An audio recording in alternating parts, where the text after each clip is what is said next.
Hello दोस्तों, नए video में आप सभी का फिर से स्वागत है। और आज का वीडियो बहुत ही महत्वपूर्ण होने वाला है उन सभी एस्पिरेंट के लिए जो कि यूपी पीसीएस 2026 के लिए अपना एग्जाम देने वाले हैं। तो चलिए आज के वीडियो में बात कर लेते हैं, क्योंकि इससे पहले के वीडियो में हम लोगों ने बात की थी जो यूपीएससी है उसके लेकर के जो 5 सीक्रेट हो सकते थे जो आपका यूपीएससी को प्रीलिम्स को क्लियर कर सका। तो उस वीडियो को आप लोगों ने क्या बहुत ज़्यादा ही प्यार दिया, लगभग 2 से 3 दिनों में ही क्या उसको 2-2.5 हज़ार लोगों ने देख लिया। तो आप लोग क्या कर लीजिएगा, इस वीडियो को भी इसी तरीके से प्यार दीजिएगा और वीडियो को लाइक कर लीजिएगा और चैनल को सब्सक्राइब भी कर लीजिएगा। तो आज के वीडियो में चलिए बात कर लेते हैं, कंप्लीट डिटेल में बात करेंगे। अगर आपका यूपी पीसीएस का एग्जाम है तो उसको लेकर के आपकी क्या अप्रोच होनी चाहिए और आगे की क्या स्ट्रेटजी होनी चाहिए आगे के आने वाले समय के लिए। तो चलिए सबसे पहले बात कर लेते हैं। तो आप लोगों को पता होगा कि जैसे कि चाहे यूपीएससी हो या फिर चाहे यूपी पीसीएस हो, दोनों के लिए क्या होता है पीवाईक्यू। पीवाईक्यू बल्कि एक तरीके से पूरे कोई भी एग्जाम हो, चाहे यूपीएससी हो, स्टेट पीसीएस हो, वनडे कोई अदर एग्जाम हो, सारे के सारे एग्जाम के लिए पीवाईक्यू क्या होता है, रीढ़ की हड्डी होते हैं। अगर आपने पीवाईक्यू को पे मास्टरी कर ली तो कहीं ना कहीं आपका काम मतलब कि आधा काम हो गया। तो आपको क्या करना है, जैसे कि मैंने पिछले आपको यूपीएससी के टाइम में बताया था, सेम टू सेम वही बात मैं फिर से बोलना चाहूँगा कि आपको क्या है पीवाईक्यू पे एक सीक्रेट बुक के रूप में देखना है।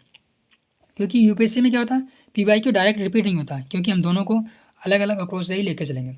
यूपीएससी में क्या होता है आपको डायरेक्ट पीवाईक्यू रिपीट नहीं होगा, परंतु आपको क्या पीवाईक्यू से फैक्ट मिल जाएगा, या फिर पीवाईक्यू से आपको क्या मिल जाएगा कॉन्सेप्ट मिल जाएगा, या फिर क्या मिल जाएगा आपको पीवाईक्यू से मिल जाएगा थीम मिल जाएगी। पीवाईक्यू से थीम मिल जाएगी। यूपीएससी क्या करती है कॉन्सेप्ट को रिपीट करती है, ना कि सेम टू सेम क्वेश्चन को। यानी कि यूपीएससी क्वेश्चन को रिपीट नहीं करेगी, कॉन्सेप्ट को रिपीट कर लेगी, या थीम को रिपीट कर लेगी, या फिर क्या कर लेगी कॉन्सेप्ट को रिपीट कर लेगी, या फिर जो भी मतलब कि उससे रिलेटेड कोई फैक्ट हो उसको अपनी तरफ से बना के कर लेगी। परंतु यूपी पीसीएस क्या करता है, यूपी पीसीएस सीधे सीधे मतलब कि लगभग मान लीजिए आप 30%, 33% तो मतलब कि पीवाईक्यू ही रिपीट होता है। यानी कि यूपी पीसीएस क्या करता है 33% तो पीवाईक्यू ही रिपीट करता है।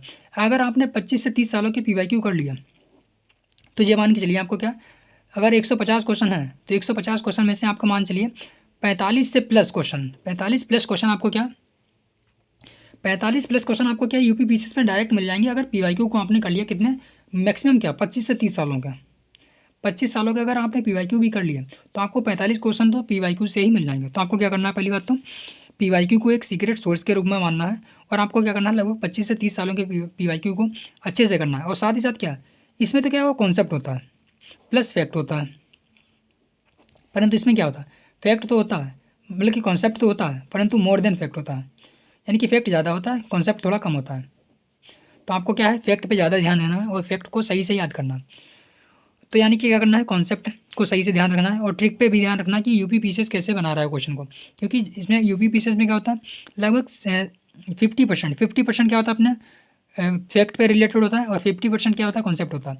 और यूपीएससी का करता है, यूपीएससी का होता है 60% अपना क्या होता है कॉन्सेप्ट होता है, और 30 जो अपना बचा क्या 40% ही का मतलब 40 में मान 40 भी ना मानिए 30% ही मानिए, यानी कि 70% तो कॉन्सेप्ट होता है और 30% ही क्या होता है हमारा फैक्ट होता है। एक बार काट देते हैं हम यहाँ पे, क्या 70% कॉन्सेप्ट होता है और 30% क्या होता है हमारा फैक्ट होता है। परंतु यूपी पीसीएस क्या करता है, यूपी पीसीएस में क्या होता है 70% फैक्ट होता है और प्लस 30% ही कॉन्सेप्ट होता है। तो आपको ये चीज़ ध्यान रखनी है यूपीएससी और यूपी पीसीएस के दोनों के एग्जाम में। तो आपको क्या करना है कॉन्सेप्ट टेकिंग, कॉन्सेप्ट की टेक और ट्रिक्स को ध्यान रखना है। एमसीक्यू सॉल्व करते समय क्या सारे के सारे फैक्ट और जो भी डाटा है उसको सही ध्यान रखना है, और हाई प्रायोरिटी टॉपिक लिस्ट बना लेनी है। तो आपको क्या करना है ना हाई प्रायोरिटी टॉपिक लिस्ट बना लेनी है, और 4 से 5 थीम होती हैं उन्हीं को अकॉर्डिंग बनाते रहता है, मतलब कि यूपीएससी हो या फिर यूपी पीसीएस हो। उसमें क्या होगा history, geography, polity, economy, environment, या फिर जो हमारा करंट अफेयर्स। क्योंकि हमारा जो पीसीएस होता है वो करंट अफेयर्स को इतना ज़्यादा फोकस करता है कि कभी कभी क्या 40 से 50 क्वेश्चन केवल केवल करंट अफेयर से ही आपको मिल जाते हैं। तो आपको स्पेसिफिक क्या आपको यूपी पीसीएस के लिए करंट अफेयर्स पे भी बहुत ज़्यादा ध्यान देना पड़ेगा। तो यानी कि ये आपका हो गया पीवाईक्यू को, और पीवाईक्यू से ही आपको ट्रेंड पता लगेगा कि यूपी पीसीएस आखिर किस सब्जेक्ट में कितना ज़्यादा घुसता है। उसके बाद में बात आती है ऑफिशियल डॉक्यूमेंट। तो ऑफिशियल डॉक्यूमेंट क्या हमारे होते हैं, चाहे यूपी पीसीएस हो या फिर यूपीएससी हो, दोनों के लिए ऑफिशियल डॉक्यूमेंट तो मतलब कि मैंडेटरी होते हैं। और ऑफिशियल डॉक्यूमेंट में क्या यूपी पीसीएस ज़्यादातर फोकस करता है किस पे, जनसंख्या पे। अगर जनसंख्या से मान के चलिए हर साल 10 से 15 क्वेश्चन आपको जनसंख्या से ही मिल जाएंगे। तो आपको क्या करना है जनसंख्या को ध्यान देना। साथ ही इकोनॉमिक सर्वे और बजट से तो मतलब क्वेश्चन आते ही आते हैं। नीति आयोग उससे भी स्कीम है, या फिर जो योजनाएं हैं खासकर यूपी स्पेशल की जो योजनाएं होती है उस पर आपको ध्यान रखना है।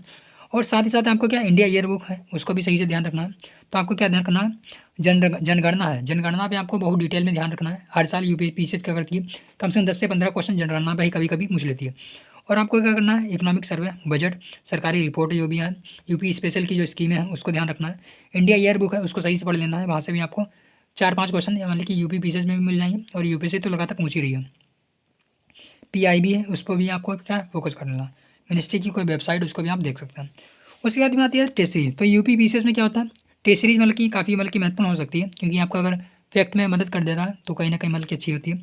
तो यूपी पीसीएस में क्या आप लगभग मान के चलिए 40 से 50 अगर आप टेस्ट दे देते हैं, 40 से 50 टेस्ट दे देते हैं, साथ ही साथ क्या आप पिछले 30 सालों के अगर पीवाईक्यू को अच्छे से कर लेते हैं तो मोर देन इनफ है कि आपका क्या यूपी पीसीएस का प्रीलिम्स आराम से क्लियर हो जाएगा। साथ ही साथ यहाँ पे क्या घटना चक्र, घटना चक्र भी यूपीएससी में क्या वो यूपी पीसीएस में क्या काफ़ी हेल्पफुल हो सकती है। तो आपको क्या घटना चक्र या फिर जो दृष्टि आई वाली मतलब की होती है उसको भी आप देख सकते हैं। तो आपको ये हो गया यहाँ पे।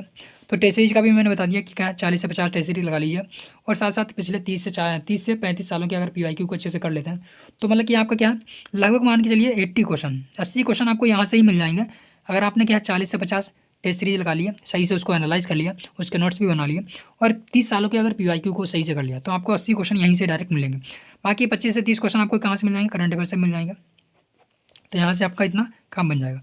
उसके बाद मैंने बताया कि आपको शॉर्ट माइक्रो नोट्स भी बनाने हैं, और इससे रिलेटेड मैंने एक वीडियो भी बनाया है, वो भी आपको मिल जाएगा अपने ही चैनल पे। तो यानी कि आपको शॉर्ट माइक्रो नोट्स भी बनाने हैं, खास करके फैक्ट वाले, यानी कि अगर आपके फैक्ट के नोट्स नहीं बने तो आपका क्या कहीं पे भी हेल्प नहीं हो पाएगी। यानी कि आपको क्या यूपी पीसीएस के लिए भी अपने शॉर्ट माइक्रो नोट्स बनाने हैं, जो आपके लिए क्या लास्ट का वेपन कम करेगा। यानी कि लास्ट के जो वेपन होता है जिसे कहते हैं ब्रह्मास्त्र, तो ब्रह्मास्त्र के रूप में काम करेगा लास्ट के एग्जाम डे के लिए। यानी कि आपके पास फैक्ट की भी एक कॉपी होनी चाहिए।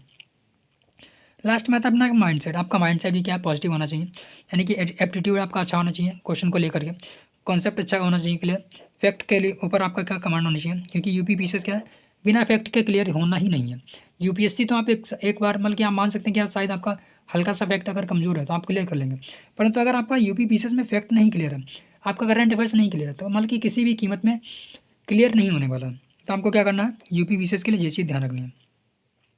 अभी बताती है आपको क्या पीवाईक्यू कैसे सॉल्व करना है। तो ऑलरेडी जैसे मैंने कि पिछले वीडियो में बताया था कि आपको क्या A1 A2 A3 A4 करके पीवाई मतलब कि जो भी क्वेश्चन होते हैं या फिर पीवाईक्यू होते हैं उसको आपको क्या मतलब कि कैटेगरी वाइज बांट देना है कि आपको किस क्वेश्चन में कितना काम करना है। तो बाकी अगर आपको और डिटेल में जानना है तो आप अपना अपना जो अपना पुराना वाला वीडियो है, आप जैसे कि मैंने यूपीएससी के लिए बनाया था, आप उस वीडियो को देख लीजिएगा, आपको और भी ज़्यादा इन्फॉर्मेशन मिल जाएगी। बाकी अगर और भी कोई कॉन्सेप्ट मतलब कि आपको पूछना है या कोई और कॉन्सेप्ट क्वेश्चन पूछना है, आप लोग क्या कर लीजिएगा, कमेंट बॉक्स में पूछ लीजिएगा। बाकी आप लोग वीडियो को लाइक कर लीजिएगा और चैनल को सब्सक्राइब भी कर लीजिएगा। अगर आपको बताए हुए इतने पॉइंट में अगर आप काम कर लेते हैं तो आपका यूपी पीसीएस प्रीलिम्स है उसमें बहुत ज़्यादा मदद मिल जाएगी, और बहुत मतलब कि उम्मीद रहेगी कि आपका प्रीलिम्स क्लियर भी हो जाएगा। तो चलिए मिलते हैं फिर नेक्स्ट वीडियो में।